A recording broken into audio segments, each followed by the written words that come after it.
Yo, check it out. It's your man Nelly and it's Black Music Month. Definitely, alright?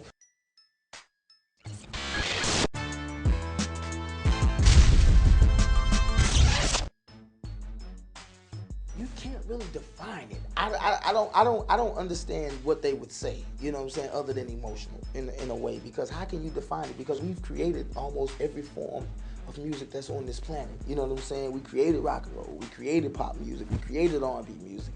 You know what I'm saying? We created it. So black music is whatever we want it to be. To a lot of people, it would probably be Michael Jackson, which is possibly the biggest answer. I mean, if you think about what he did, you know, taking out, he was the first real big pop star who black people still held on to. You know, you no matter how much he changed his face or no matter what he did to his hair, you know, you still liked Michael Jackson.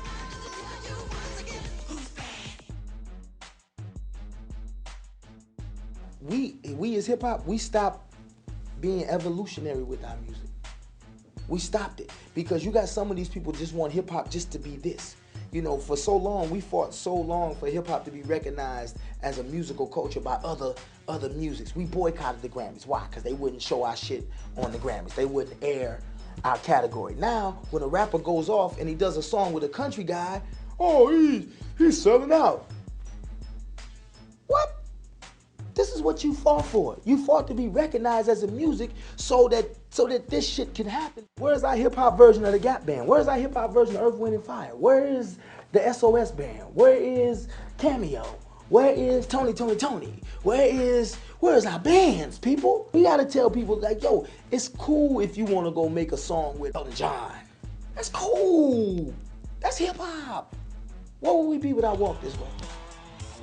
When Run DMC did Walk This Way, they got bashed. Every rapper, well, what are they doing? This is that. What would we be without Walk This Way? What would we be?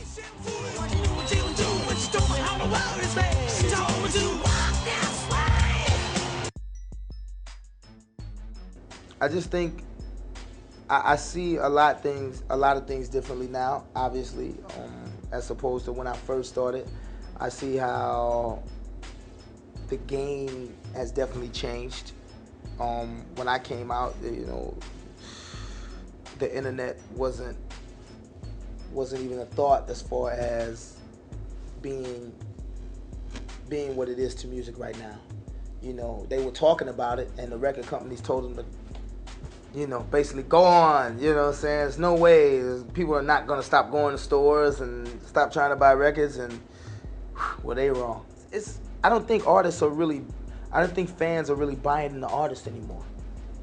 You know, they're buying songs. They're buying into your songs. They're accepting songs from people, but they're not buying into artists. They're not buying you as an artist anymore because I think they're missing that experience. You know, when an artist used to come out on a Tuesday, you would go to the record store. You would stand in line. You had that feeling. You wanted to get the artwork. You wanted to look on the back and see the thank yous. You wanted to, you know, see who produced this track or who did this and who did that. And now you don't get that. Now it's just, you know, you can walk down the street, a new album come out, you don't even break stride. You just order it. Got it.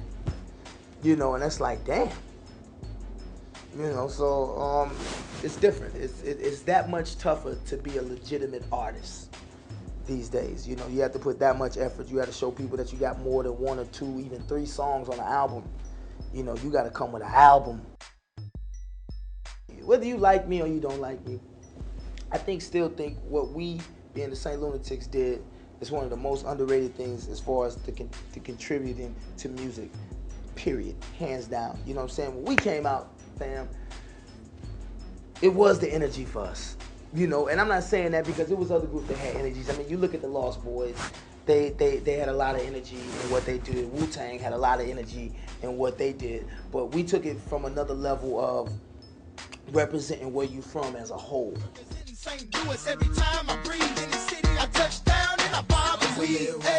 You know, I mean, Lost Boys and Wu-Tang as a group and as a whole like that, I mean, they from New York, from Jersey. Like, we've heard of these places before.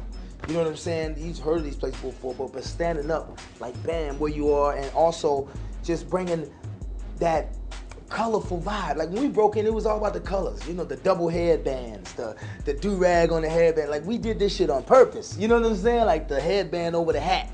And you know what I'm saying? The stickers on the hats. You feel what I'm saying? Like, yo, we came in with all that. Just leave that shit on there. You know what I'm saying? And even when it came to the music, Ride With Me was one of the first rap songs to have a bridge.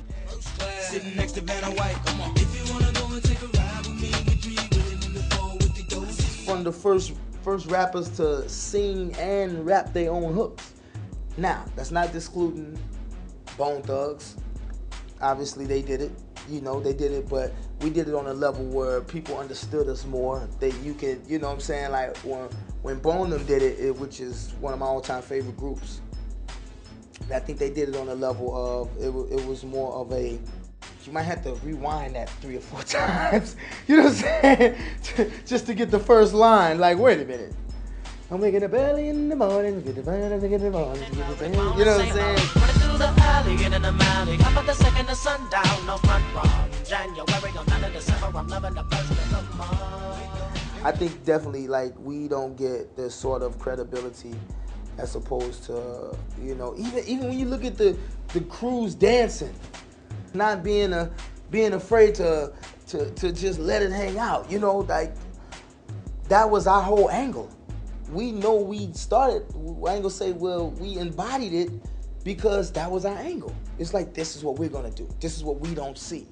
You know what I'm saying? This is what people aren't doing. I mean, obviously everybody takes something from everybody else to make it happen. I mean, we weren't the first one to wear throwbacks, obviously. You know what I'm saying? But we put it on blast. But without a following, how can you get people to wear your clothes if people won't buy your album? You feel what I'm saying? How can you get people to come to your restaurant if people don't buy your albums? You know, I'm allowed to do that because I have a certain fan base that people supported me to do that. Jay-Z is allowed to do that because he's has a fan base. Puff is allowed to do that because Puff has a fan base. For hip hop, obviously you just want people to be creative. Just be more creative. I think we stopped being creative. We just stopped trying new shit. You know what I'm saying? Like, we just stopped being creative. We saw something that works and everybody jumps on that bandwagon. You see something that works over here and you jump on that bandwagon. You know, we stopped being creative and start being manufacturers. You know, you manufacture because you have a blueprint. When you're creative, you have no blueprint. You try shit. There's no telling what black music gonna sound like. Yeah, you don't know that. We don't know. They didn't know hip hop was coming. You know what I'm saying? We didn't know R&B was coming when it came. We didn't know pop was coming when it came. You don't know. You don't know. That's what's the best thing about black people. We take lemons and we make lemonade. You know what I'm saying? You don't know. Our struggle is also our way out.